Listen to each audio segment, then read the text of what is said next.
പിന്നെ അത് കഴിഞ്ഞിട്ട് ഇവിടെ കുളിച്ച് ഇപ്പൊ അവിടെ കണ്ടില്ല അതില് അത് ഒരു വർഷത്തേന് നമ്മള് ഈ പൈപ്പോട് പൊക്കും.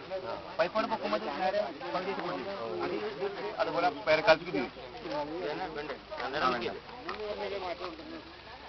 അപ്പൊ ഇതാണ് നമ്മുടെ. അപ്പൊ ഈ വെണ്ടയുടെ കുത്തിയാലാണോ ഈ പറഞ്ഞ ഈ മൂന്ന്? ഇതിപ്പോ എന്തുകൊണ്ടെന്ന് വെച്ചാൽ വർഷക്കാലത്ത് ഇതിനേക്കാളും സ്ട്രോങ് ആയിരിക്കും. ഇതിനിപ്പോ നമ്മള് ഇത് കണ്ട ഇതിമ്മ അടിയിൽ 5, 6, 7, 8 ശിലകൾ വരെ ഒരു വർഷക്കാലാണ് ഇപ്പൊ ഈ രീതിയിൽ 2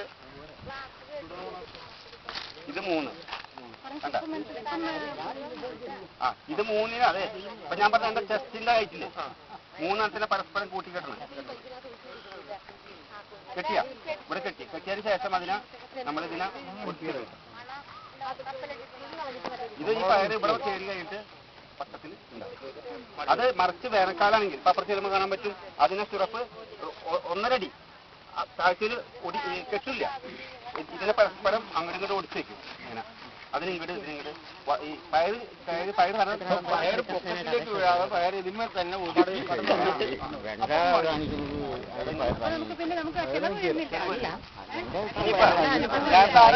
മണ്ണ് ഇളക്കണ്ടേന്ന് ആരെ ചോദിച്ചാൽ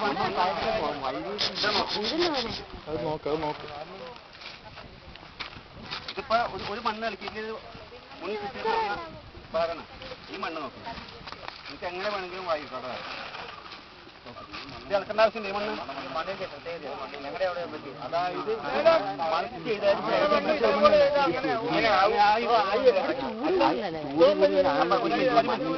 ഈ മണ്ണ് ഇതിലെന്തുണ്ടായെന്ന് വെച്ചിട്ടുണ്ടെങ്കിൽ അവസാനം വന്നപ്പോ കുരുണ്ടായില്ല, കഴിഞ്ഞില്ല. അപ്പൊ ഇതിന്റെ ഇവിടെ കുത്തിയില്ല. ഒരു 2 ആഴ്ച പുല്ല് പിടിച്ചു.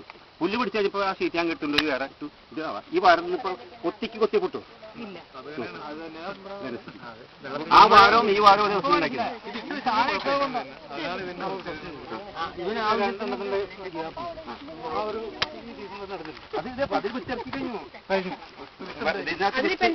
ഇന്നലെ ഇട്ടു. ഇതില് വെണ്ട എങ്ങനെ ഇട്ടെന്ന് വെച്ചാൽ ഇപ്പൊ നേരത്തെ വളർത്തൽ സംശയം ചോദിച്ചില്ലേ.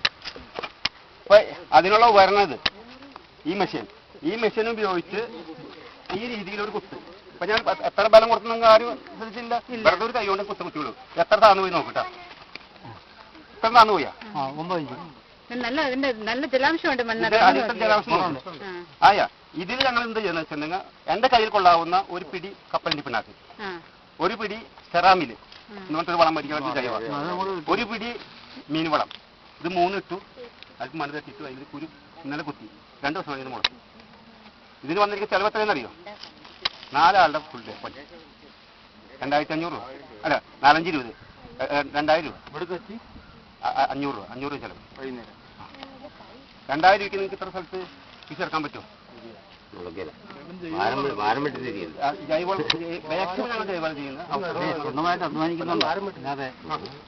അപ്പൊ ഇതാണ് ഈ രീതിയിൽ നമ്മൾ കൃഷിയെ എളുപ്പമാക്കാൻ ശ്രമിച്ചാൽ ലേബർ തൊഴിലാളി ക്ഷാമം പരിഹരിക്കും.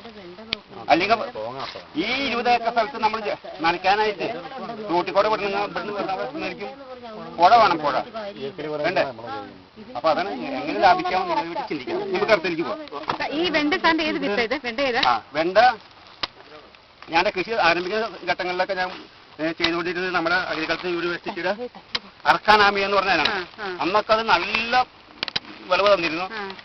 1 ഏക്കർ സ്ഥലത്ത് 11,335 കിലോ വരെ വെണ്ടയ്ക്ക പൊട്ടിച്ചിട്ടുണ്ട്. പക്ഷെ ഇന്ന് അതിന്റെ സ്ഥിതി മാറി. രോഗം എവിടെ എങ്ങനെ കുത്തിയാലും അതിന് മൊസൈക്ക് രോഗം വരും. അതുകൊണ്ട് തന്നെ ഞങ്ങൾ വിത്ത് മാറി. ആദ്യം മായിക്കോടെ ബിൻഡി നമ്പർ 10 ആയിരുന്നു. പക്ഷെ അതിന് രോഗം വന്നു, മൊസൈക്ക് രോഗം. ഇപ്പൊ 3 വർഷമായിട്ട് ഇപ്പൊ ചെയ്യുന്നത് ശക്തി എന്ന് പറഞ്ഞതാണ്. അത് ഈ ന്യൂയാൻസ് കമ്പനിയുടെ. അത് ഇതിനുള്ള മെച്ചം എന്ന് വെച്ചിട്ടുണ്ടെങ്കിൽ സാധാരണ നമ്മുടെ അറക്കാനൊക്കെ ഒറ്റ തണ്ടിന് പോകുന്നത്. അതുമ്പോ 40, 45, 50 കായണ്ടായി കഴിഞ്ഞു. ഈ ചെടിയിൽ 140 കായ വരെ ശിഖരങ്ങളിലെല്ലാം മുകളിലും അടിയിൽ ഇപ്പൊ